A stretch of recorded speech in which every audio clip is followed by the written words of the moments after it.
Amém, amém. Sementes que voam mais um dia, né? Hoje, quinta-feira, uma alegria, um prazer estar aqui, compartilhar um pouquinho da palavra do Senhor, que é para aquilo que vivemos, para levar o amor de Jesus aos corações. Mas a pergunta é, como Jesus obteve o nome acima de todo nome? Como ele obteve o nome acima de todo nome? Através das vitórias e também das conquistas, né?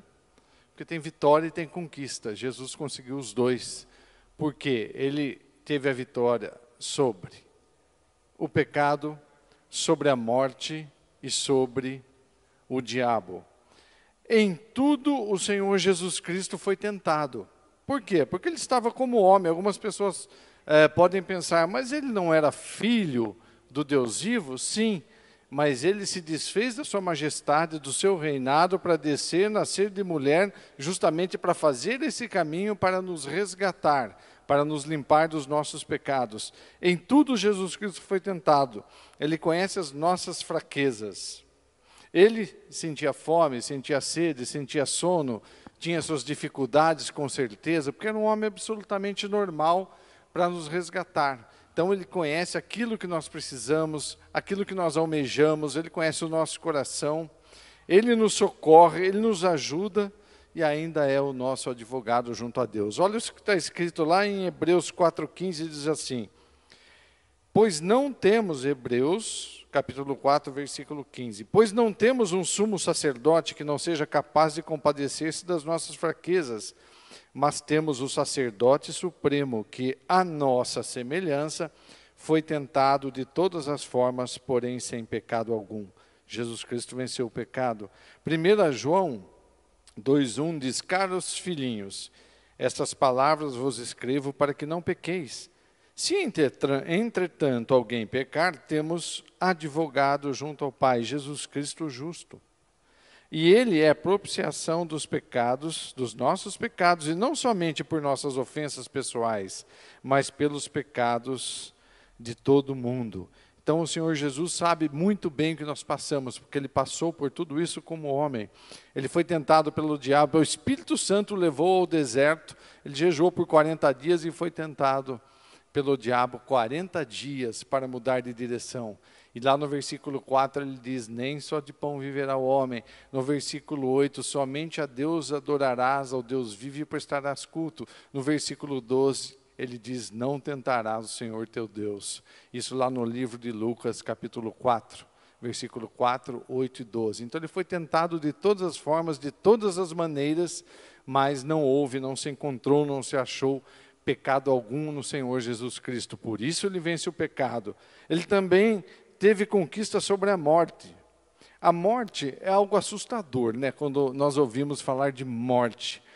Porque as pessoas não conhecem a Cristo ainda e acham que somente nós vivemos essa vida e depois disso acabou.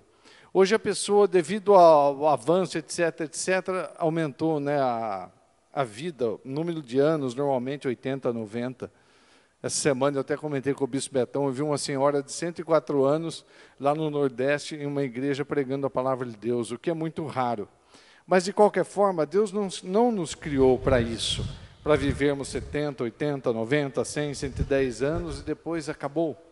Deus nos criou a sua imagem e semelhança. Deus nos criou para ter relacionamento conosco, para ter um relacionamento vivo e eficaz diário conosco, uma busca dessa intimidade nossa para com Deus, é isso que Ele quer, ser nosso amigo. Deus visitava Adão e Eva lá no Jardim do Éden, na viração do dia, né? Ou seja, à tarde provavelmente, da tarde para a noite. Então Deus quer ter, Deus é um Deus de relacionamento, mas hoje nós temos uma vida ainda limitada, mas nós temos as promessas.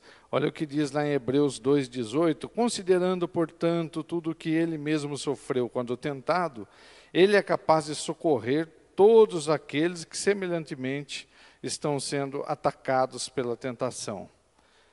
Também lá em Atos 2,24, contudo, Deus o ressuscitou dos mortos, rompendo os laços da morte, porque era impossível que a morte o retivesse. Então Jesus ressuscitou e as promessas do Senhor para nós são promessas de bênção, de maravilhas e de vida eterna.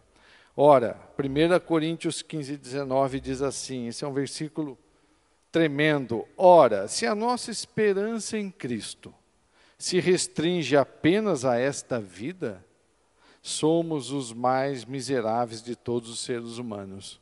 Imagine se nós somos restritos apenas a essa vida, que é uma bênção, que é uma delícia, que é maravilhosa, que nós podemos criar, fazer inúmeras coisas, falar do amor do Senhor, pregar a palavra, gerar testemunho.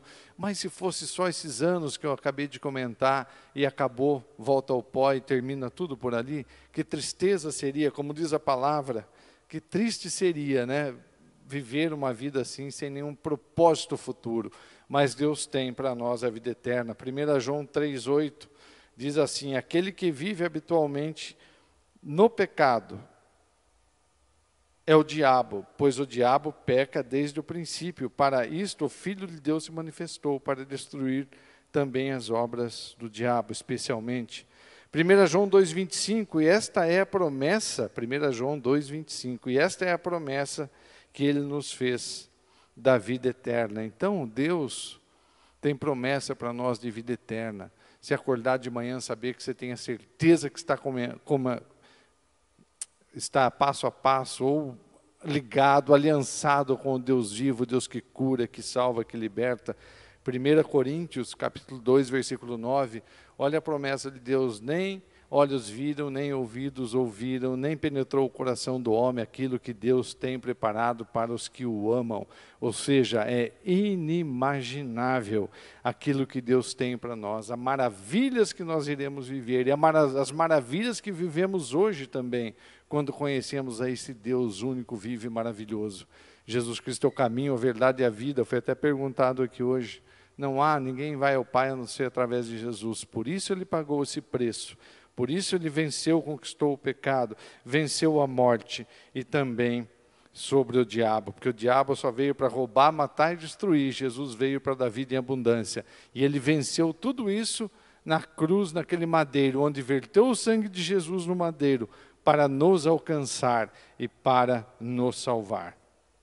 A herança do nome acima de todo nome veio após assentar-se à direita do Pai.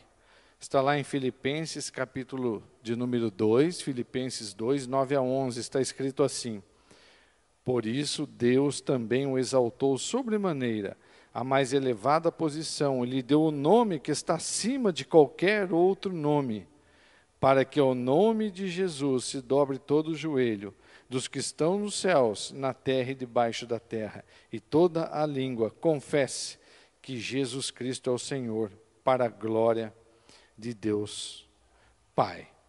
Nós, como igreja, precisamos conhecer nossa herança. Então, vamos fazer voos mais altos em relação a isso, vamos comentar mais sobre isso, sobre os dons do Espírito, sobre a igreja, a autoridade da igreja, a autoridade do nome de Jesus, o sangue de Jesus, porque só nele há salvação, cura, libertação e prosperidade.